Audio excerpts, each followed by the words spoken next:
हम वर्णन करने जा रहे हैं यह जिसको सभी जानते हैं, यह अमरूद जिसको हम बोलते हैं, जामफल जो है, यह अम्बा भी कई जगह पर इसको बोलते हैं और संस्कृत में इसको दृढ़बीजम कहा गया है। और दूसरा इसका जो नाम है संस्कृत के अंदर पेरुकम कहा गया है।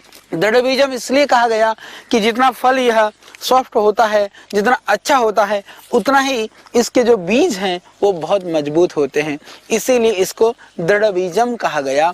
तो यह अमरूद जो है, गुआवा जो है, जो सारा देश जानता है, सारा विश्व जानता है, वह एक ऐसा फल, परंतु यह फल नहीं, अभी तो यह एक अमृत फल है, यह एक दिव्य फल है। आयुर्वेद के ग्रंथों में बहुत ही सुप्रसिद्ध यह अमरूद का फल। तो ये गुआवा का जो फल है, आप देख रहे हैं कि इसमें बहुत लगा हुआ है, कुछ कच्चे हैं, कुछ पक भी रहे हैं। तो यह एक निरापद फल है। इस फल का सेवन लगभग हर कोई कर सकता है। मिठास है, पर इतने मिठास नहीं कि मधुमेह के रोगी ना सेवन कर सकें। जो मधुमेह के रोगी हैं उनको भी यह आप सेवन करा सकते हैं। और जो किडनी के रोगी हैं, किडनी के रोगी भी मात्र जैसे वह फल सेवन कर सकते हैं, अनानास ले सकते हैं, अमरूद ले सकते हैं, वह सेब ले सकते हैं, पपीता ले सकते हैं। जो अति कम फलों का सेवन करते हैं उन लोगों के लिए भी यह जो अमरूद है, आयुर्वेद में वैसे इसको त्रिदोष नाशक माना गया है और विभिन्न रोगों में विभिन्न अनुपान के साथ लेने से हम बहुत सारे रोग मात्र अमरूद से दूर कर सकते हैं। मात्र बहुत सारे रोगों को हम अमरूद से, इस दृढ़बीजम से ठीक कर सकते हैं। तो संस्कृत का यह प्यारा सा नाम दृढ़बीजम आप याद कर लें। तो इसके बीज बहुत ही दृढ़ होते हैं, मजबूत होते हैं। और दूसरा, अमरूद पेट के लिए बहुत ही लाभकारी फल माना गया है, बहुत ही गुणकारी फल माना गया है। तो पेट के जो भी रोगी हैं, अमरूद यदि आप नियमित रूप से सेवन करा दें तो पेट का जो इंडाइजेशन है, गैस्ट्रिक ट्रबल है, कब्ज है, वह आराम से ठीक हो जाता है। और इस अमरूद फल को मन को प्रसन्न रखने वाला फल भी कहा गया है। इसके सेवन से आपका जो मन है वह प्रसन्न रहता है, मन खुश रहता है। और यह अमरूद हृदय को शक्ति भी देता है। जिनका हृदय कमजोर है, जिनको घबराहट होती है, जिनको बहुत ही बेचैनी होती है, अमरूद का आप मुरब्बा बना करके भी रख सकते हैं। अमरूद का मुरब्बा हालांकि कम प्रचलन में है, तो वह हृदय के लिए, हृदय रोगों के लिए बहुत ही लाभकारी है। आयुर्वेद की दृष्टि से अमरूद को दिमाग को ताकत देने वाली चीज भी मानी गई है। तो जिनको मस्तिष्क की ताकत की आवश्यकता है, जैसे आप बहुत कार्य करते करते थक जाएं, आपका दिमाग को विश्राम की जरूरत हो, तो थोड़ा आप 1-2 अमरूद खा लें तो आप देखेंगे कि आपका दिमाग जो है पुनः उसी तरह से ऊर्जा से परिपूर्ण हो जाता है। यह बहुत ही लाभकारी माना गया है। और आयुर्वेद के अंदर इसको दाहनाशक माना गया है।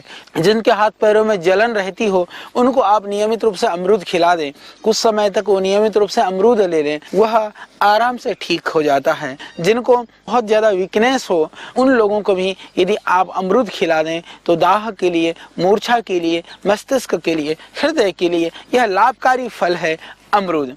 तो इसके कुछ गुणों की हम आज चर्चा करेंगे। वैसे तो यह पूरा ही यह अमृत फल है, निश्चित रूप से यह बहुत ही लाभकारी है। तो अमरूद खाते समय एक ध्यान रखने की बात है, जैसे बाकी चीजों को जितना आप चबा करके खाएंगे उतना ही वह लाभकारी होता है। जैसे हम कहते भी हैं कि भगवान ने हमारे मुख के अंदर 32 दांत और जवाड़े को मिला करके 32 दे रखे हैं। तो 32 दांत है तो हम 32 बार किसी चीज को चबाएं, यानी कि जितने आपके पास दांत हो उतने बार कम से कम चबाना चाहिए।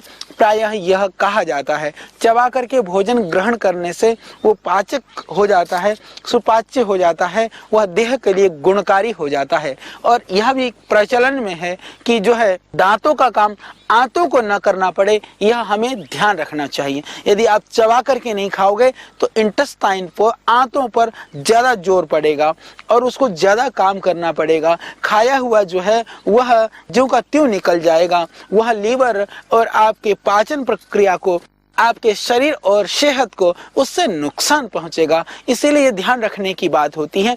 और इसलिए हमारे बुजुर्गों ने कहा कि भैया जो तुम्हारा दांतों का काम है वो आंतों के लिए मत छोड़ो। यदि दांतों से छोड़ दोगे, गटागट गटक जाओगे तो फिर आंतों को जोर पड़ेगा, इसलिए पहले का काम पहले निपटाओ। बुद्धिमान कौन होता है? बुद्धिमान वही होता है जो समय के अनुसार काम करता है और जो काम पहले करना चाहिए उस काम को पहले करता है और बाद वाला काम वो बाद के लिए छोड़ देता है। तो आप बुद्धिमान हैं, इसीलिए आप बुद्धिमान बने रहें, इसके लिए। बाकी तो आप बहुत अच्छा काम करते हैं। भोजन को धैर्य से करें, प्यार से करें और चबा करके खाएं। हम बात कर रहे थे अमरूद की। तो यह जो अमरूद है, पका हुआ अमरूद जैसे आप देख रहे हैं, ये बहुत ही सुंदर है।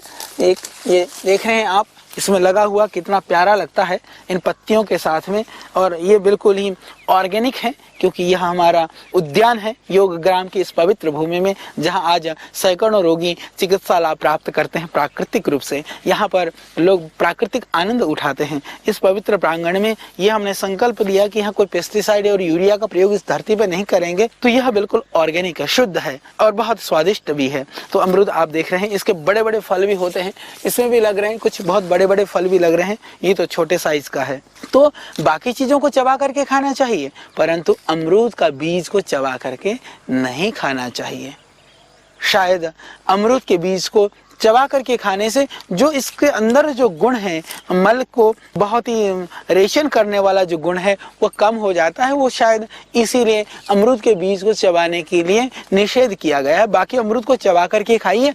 अमरूद के बीजों को आप बकस दीजिए, उसको वैसे ही खा सकते हैं। थोड़े बहुत बीज टूट जाए, टुकड़े हो जाएं, थोड़े बहुत दांत में आ जाए, उससे हानि नहीं है, परंतु बहुत बारीकी 32 बार बीजों को चबाने की जरूरत नहीं है।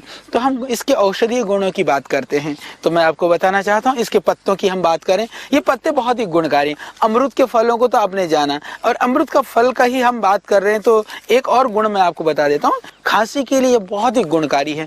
जैसे ये पका हुआ अमरूद है, ये थोड़ा कम पका हुआ है, तो ये जो थोड़ा कम पका हुआ आधा पका अमरूद है, इसको बीच में से टुकड़े कर लें। टुकड़े कर करके इसमें थोड़ा सा नमक भर दें, सेंधा नमक, थोड़ा सा नमक डालें, डाल करके इसको आग में भून दें। तो यदि हम आग में इसको भून देते हैं तो ये पक जाता है। वो अमरूद को यदि आप चबा चबा करके खाएंगे, यानी बीज को बिना चबाए बाकी अमरूद को चबा करके, तो आप देखेंगे कितनी भी पुरानी खांसी हो, खांसी के लिए बहुत ही गुणकारी है।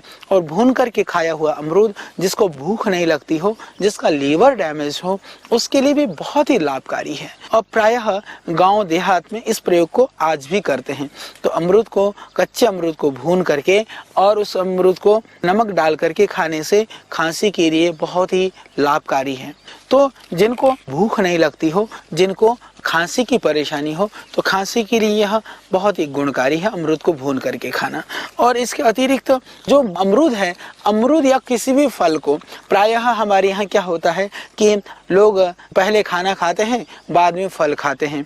बाद में फल खाने की अपेक्षा फल को भोजन से पहला लेना ज़्यादा लाभकारी होता है। तो खाना खाने से पहले फल खाइए, फल खा करके फिर आप भोजन करिए। नहीं तो लोग क्या करते हैं, खाना खा लिया, खाना खाने के बाद में जो है वह फलों को ला करके दे दिया जाता है। तो फल पहले लेने से वो ज़्यादा पाचक होता है। और इसी तरह से अमरूद भी कि यदि पहले खा लेते हैं तो लीवर के लिए, आंतों के लिए वह मल को ठीक रखने वाला होता है। यदि बाद में खाना खा करके आप खूब अमरूद खाएंगे, हालांकि खाली पेट ज़्यादा अमरूद खाने से थोड़ा पेट दर्द हो सकता है कभी कभी, जिनका पाचन प्रक्रिया ठीक नहीं है, परंतु हल्का भोजन लेते हैं तो खाने के बाद ले सकते हैं। पर भरपेट भोजन करके उससे पहले आपको खा लेना में ज़्यादा ठीक है। तो भोजन के बाद अमरूद ले लेते हैं तो वो विरेचन का भी काम करता है। जिनको कब्ज हो, गैस हो तो बाद में, परंतु फल के लिए यदि आपको फल खाना है तो जरूर भोजन को थोड़ा कम कर लेना चाहिए। भरपेट खाना खाया फिर उसके ऊपर फल का सेवन नहीं करना चाहिए।